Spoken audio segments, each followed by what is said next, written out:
All right, so here's my analysis video response to Sue Johnson's couple session with Matt and Rhea.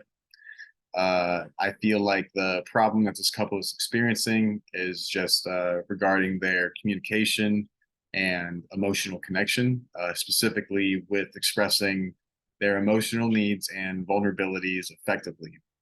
More specifically, Rhea desires to be heard and validated for her emotions, as opposed to looking for a solution when she is in an upset state or when she is bringing up a problem to Matt.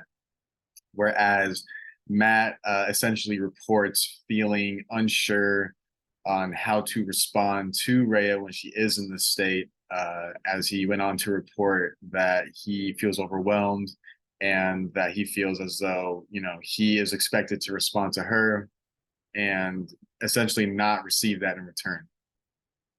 As far as EFT interventions go, there was a few that I was able to observe Sue Johnson utilize. One in particular was the attachment needs exploration, in which Sue encourages both Matt and Rhea to explore their underlying attachment needs and emotions. In this particular session, Rhea's primary concern slash need is to receive emotional reassurance from Matt and to essentially be reassured that, despite whatever issue they are going through right now, that he still loves her. She went on to report that she doesn't necessarily feel loved by Matt in that moment. Whereas Matt essentially needs guidance and support in, first of all, just understanding what it is that Rhea needs or expects from him when she is in that state. As well as just coming up with a more effective way of communicating back to Rhea when she is upset. There was a lot of validation and reflection being utilized throughout the session, even with Sue placing her hand on Rhea's knee, physical gestures of understanding, of compassion, nodding her head, leaning in close, as well as just reflecting Rhea's emotions back to her and as well to Matt. I feel like this was effective in allowing Matt to gain insight into what it is that Rhea is feeling and what it is that she is looking for in response to what she is feeling.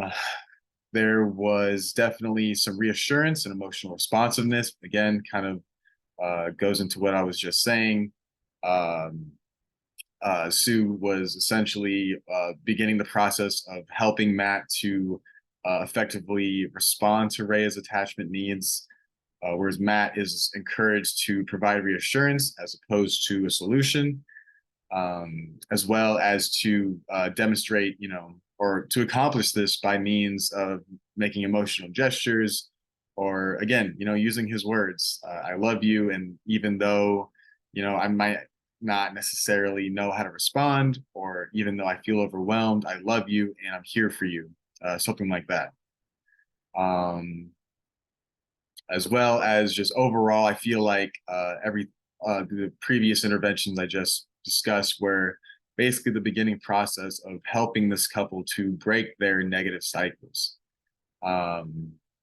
specifically with their communication, which involves Rhea with her tendency to try to be right, and Matt just feeling overwhelmed and confused overall of how he should respond to Rhea when she is in that state.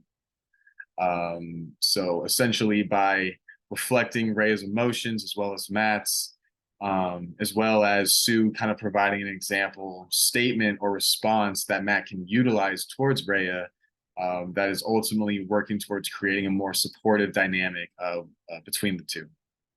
As far as stages are concerned, I feel like there was indications of stage one, de-escalation of negative patterns. Again, by means of just validating Rhea's emotions, as well as guiding Matt again, of just how to respond to her attachment needs. And overall, there was a restructuring of the interactional patterns. Again, just kind of coaching Matt to provide this reassurance, this emotional responsiveness, to restructure their attachment bonds.